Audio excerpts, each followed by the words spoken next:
Hello and a very warm welcome to this special edition of Science Monitor. I am Smriti Rastogi. With the current status of COVID-19 in the country, the focus has now shifted to the testing facilities, healthcare infrastructure and the kind of research that is being done in India to deal with the crisis of novel coronavirus. And Council of Scientific and Industrial Research, or CSIR, is playing a lead role in this area. To know in the details what kind of strategy CSIR is adopting to fight this crisis, today we have with us the Director General of CSIR, Dr. Shekhar C. Mande. Dr. Mande, a very warm welcome to our program. The world has never seen times like these. As a scientist heading a scientific and research institution, what do you feel about the situation when you see around yourself at the moment? You have quite rightly pointed out that humanity has not seen a crisis of this level for a long time. Even the wars that we have gone through, World War I or World War II, were very different than the war that we are fighting right now. And the thing is that the virus actually does not distinguish between the class or religion or the skin color or the language that you speak or your nationality. It affects everyone equally. And therefore, it's the need of the hour that humanity comes together and fights the war together. Dr. Mande, the infection caused by this virus is completely new for all the countries. How challenging is this period in terms of research, and what is India focusing on, or what is India doing currently in this direction?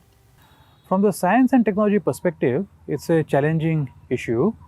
Not that the family of viruses that coronavirus 2 belongs is called the SARS-CoV-2 virus. They have been known, but developing a new vaccine or new drug is always challenging, and that's what the scientific community is actually facing, that particular challenge right now. And there are sufficiently good leads that all of us have, that many people around the world are working on those leads at this moment.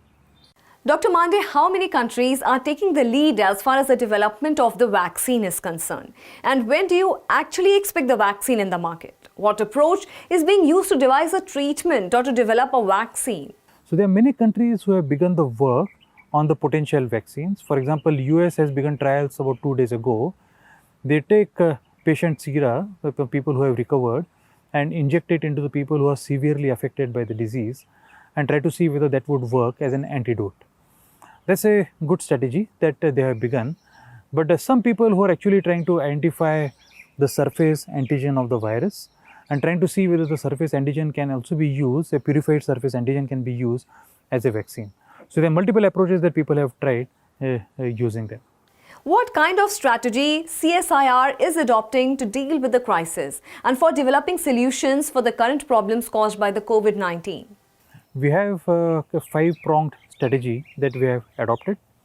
The first one is surveillance, including digital and molecular surveillance, how people are getting affected, and we are going to develop epidemiological models based on those. And we have tied up with some of the major companies around the world who will bring in expertise in artificial intelligence and machine learning in developing these models. The second aspect that we are focusing on is in diagnostics. So we want to actually get into rapid diagnosis. The currently approved test in India is only the RT-PCR based, but there are other methods that are being developed. We are trying to develop them as well. The third aspect is about drugs and vaccines, and there where I'll come to about vaccines, what you asked me about. And there are several new therapies that people are actually trying out in both these aspects, drugs and vaccines. There's a third aspect. The fourth aspect in hospital assistive equipments, for example, PPEs or the protective equipment, or the ventilators or the masks, and enrichment of oxygen. So these are all the scientific things that we should be working on, and CSIR has begun work on those. And the fifth one, which is the most important administrative aspect of it, is developing supply chain models for all of these that you can think of in each of those.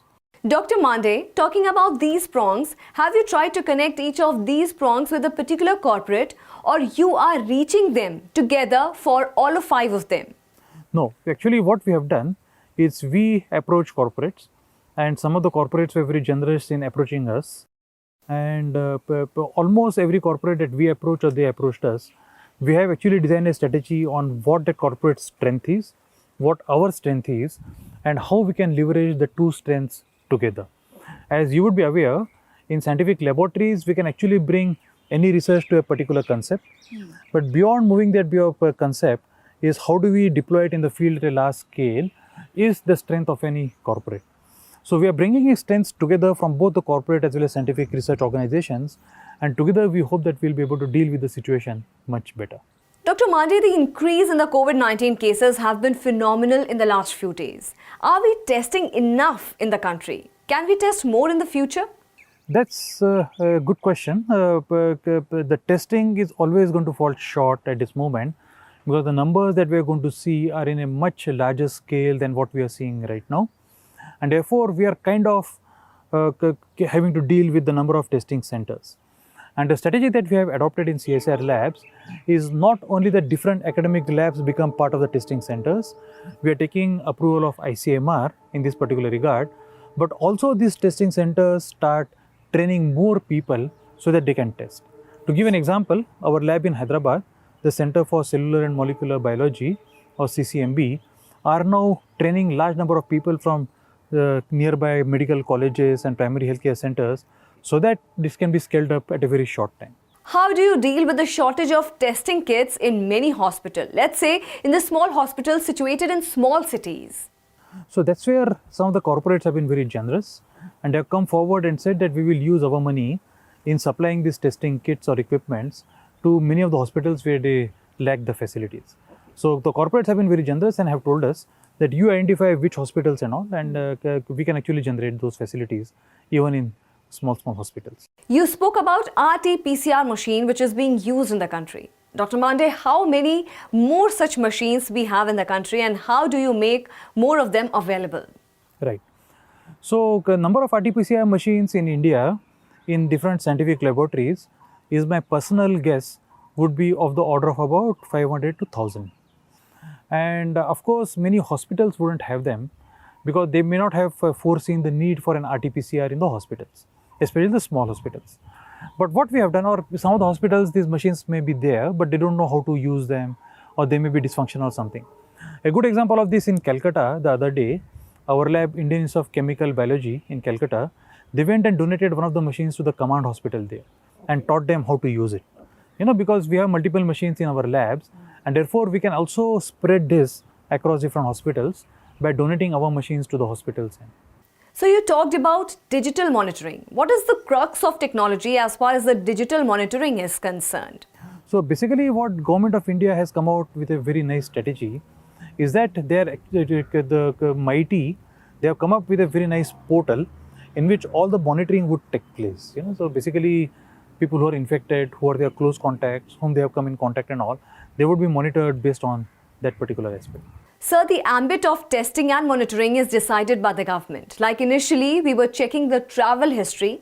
In the second phase, we were also looking for pneumonia patients and respiratory problems. So are we to understand that with the availability of the machine and the kits, we will increase the ambit? Of course, the more we test, the better. And as you would have seen, even the WHO Secretary General actually made an appeal in his initial days itself that test. And the testing is the one which is actually going to help us in the long term in trying to monitor how the disease is spreading and thereby how to contain it. If we were to contain it, how we will actually contain it based on this testing. Dr. Mandey, how useful or necessary is the lockdown for the containment of the virus, and what else is necessary to break this chain? No, lockdown is very useful in trying to break the cycle of the virus, right? So what government has done is extremely commendable, is announcing this particular lockdown so that people don't get into contact with each other, especially the spread of the virus, that cycle, if that can be broken, I think it's a very effective way of containing the infections where they are.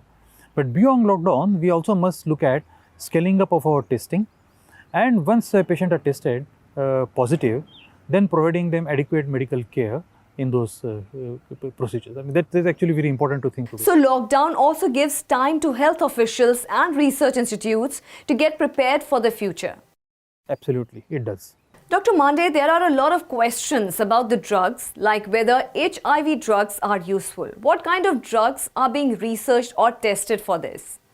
Well, it so happens that some of the HIV drugs are being tested against corona, but that is because of certain molecular features that HIV has might be similar to that of corona.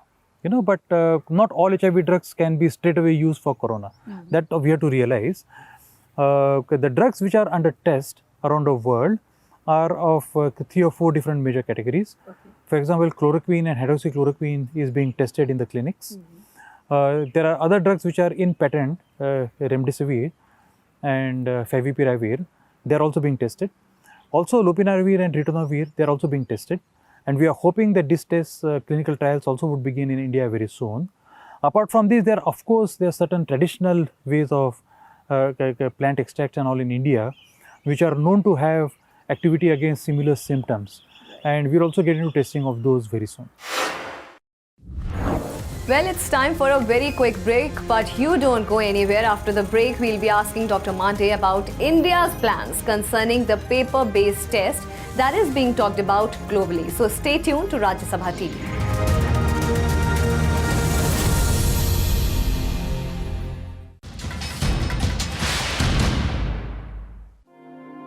मेरी आपसे हाथ जोड़ करके प्रार्थना है कि घरों में रहते हुए आप उन लोगों के बारे में सोचिए, उनके लिए मंगल कामना करिए जो अपना कर्तव्य निभाने के लिए खुद को खतरे में डालकर काम कर रहे हैं। उन डॉक्टर्स, उन नर्सेस, पैरामेडिकल स्टाफ, पैथोलॉजिस्ट, उनके बारे में सोचिए जो इस महामारी से एक एक जीवन को बचाने के लिए दिन रात अस्पताल में काम कर रहे हैं। अस्पताल प्रशासन के लोग, एम्बुलेंस चलाने वाले ड्राइवर, वार्ड बॉयज, उन सफाई कर्मचारियों के बारे में सोचिए जो इन कठिन परिस्थितियों में दूसरों की सेवा कर रहे हैं। आप उन लोगों के लिए प्रार्थना करिए जो आपकी सोसाइटी, आपके मोहल्लों, आपकी सड़कों, सार्वजनिक स्थानों को सैनिटाइज करने के काम में जुटे हैं, जिसमें और जिसके कारण इस वायरस का नामो निशान न रहे। आपको सही जानकारी देने के लिए 24 घंटे काम कर रहे मीडिया के लोगों के बारे में भी सोचिए, जो संक्रमण का खतरा उठाकर सड़कों पर, अस्पतालों में है। आप अपने आसपास के पुलिस कर्मियों के बारे में सोचिए जो अपने घर परिवार की चिंता किए बिना आपको बचाने के लिए, आपके परिवार को बचाने के लिए दिन रात ड्यूटी कर रहे हैं और कई बार कुछ लोगों के गुस्ताखी के भी शिकार हो जाते हैं, गुस्सा भी झेल रहे हैं।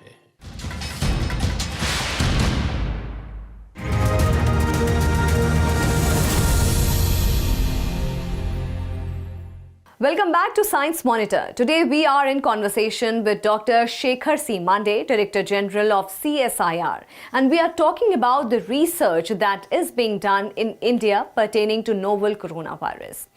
Dr. Mande, a lot is being said about the paper-based test at Harvard. What is this test and are we also working on it? So this test is based on a very famous enzyme that many people would have heard of. It's called CRISPR-Cas system. That is being developed simultaneously at both MIT as well as University of California, Berkeley. And they are making their protocols open, as is a lot of understanding across all the research organizations around the world that any research that is going on, happening on corona, we actually put it in open access so that anyone in the world can access this. Okay. And the paper-based test that we talked about is based on that CRISPR-Cas system. Our institute in Delhi, the Institute of Genomics and Integrative Biology, they are trying to develop this particular test, and we are trying to see what is the sensitivity and specificity and how quickly and how cheaply we can actually implement this particular. Similar way, but the CRISPR that the institute has, our Delhi institute, is more specific for certain targets. So we're actually trying to use our enzyme for that particular issue. Dr. Mandey, you just told us that the entire research on corona is very open and transparent. How important it is and how it will. Because this is a time that humanity has never seen before, and therefore it's important that entire humanity joins together in a war against corona, and therefore it's imperative that everyone, whatever research that is being done, places in an open access, that anyone else can see it, and you never know that different people of different academic backgrounds can actually bring a lot of value. So if one person puts in open access, the other person can actually bring value in doing it much better.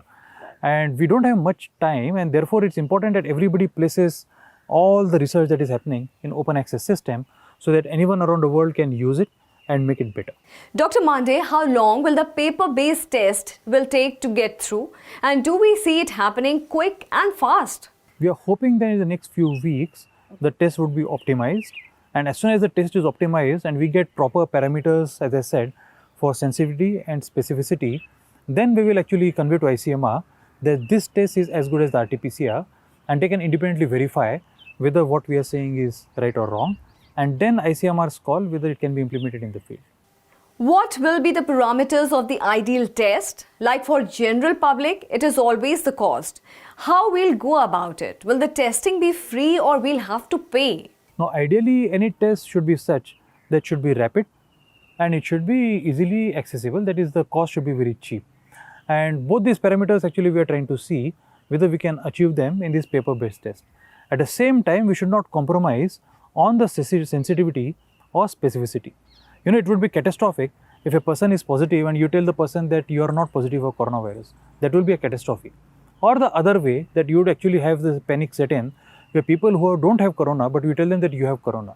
So either way, it should not be right, and therefore all these three parameters, that is, the test should be rapid, the test should be accessible financially to a large population, and the third, that we don't compromise on the accuracy of the test.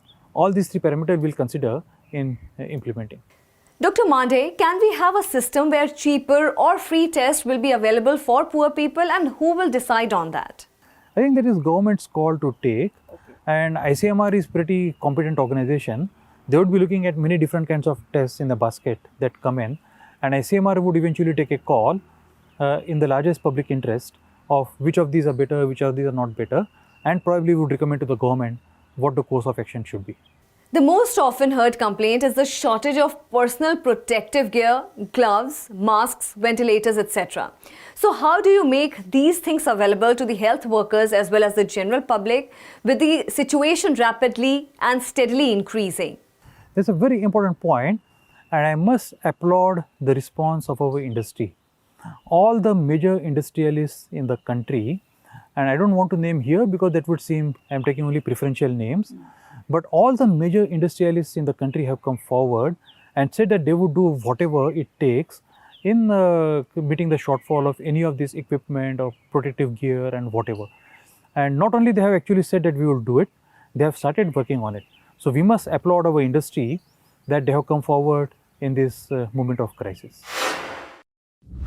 All right, so on that note, we'll head into a very short break. We will continue our conversation with Dr. Mandey after the break, so stay tuned to Rajya Sabha TV.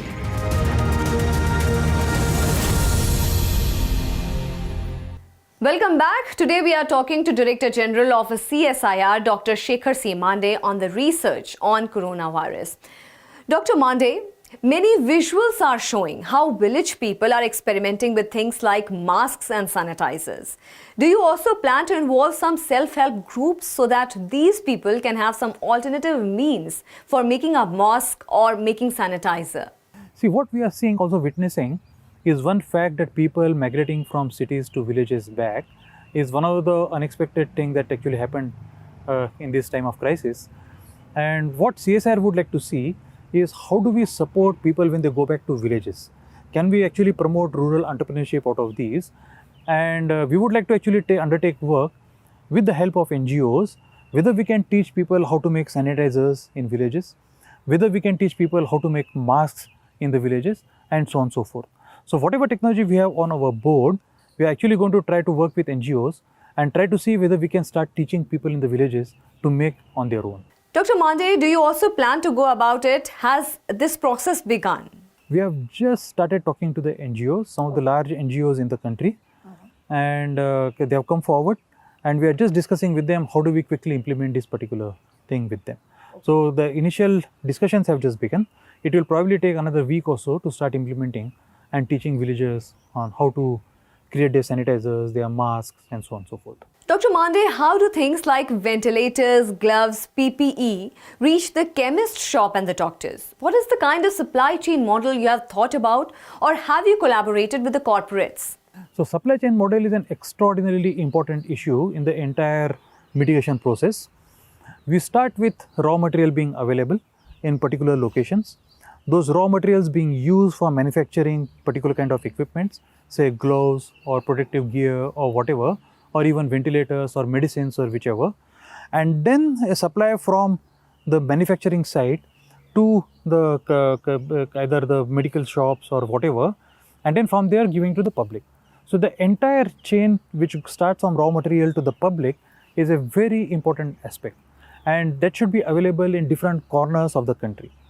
The supply chain model is being now worked out by our laboratories, principally Indian Institute of Petroleum in Dehradun, in collaboration with one of the large software companies in the country, and they are working it out together, and we hope to implement it very soon for each of the things that is required for mitigation.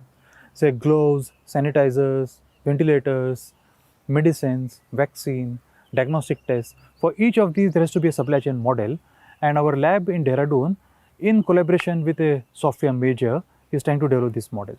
All right, very well said, sir. So before we wind up the show, what would you like to say to the people who are watching the show and what you have to advise them?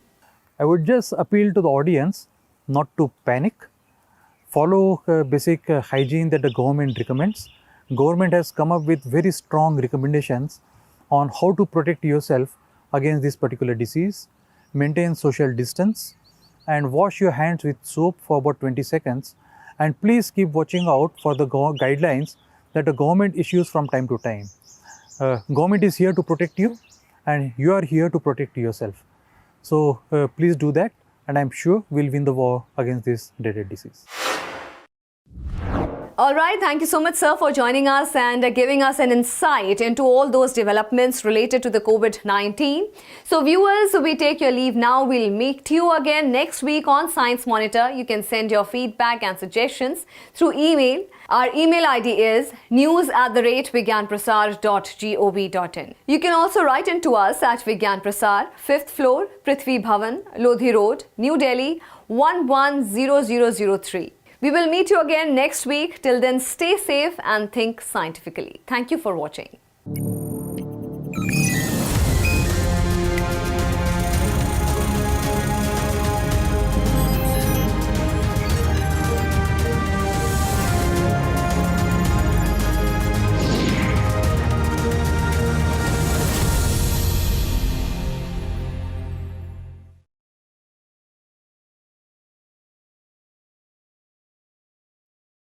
COVID-19 is an infection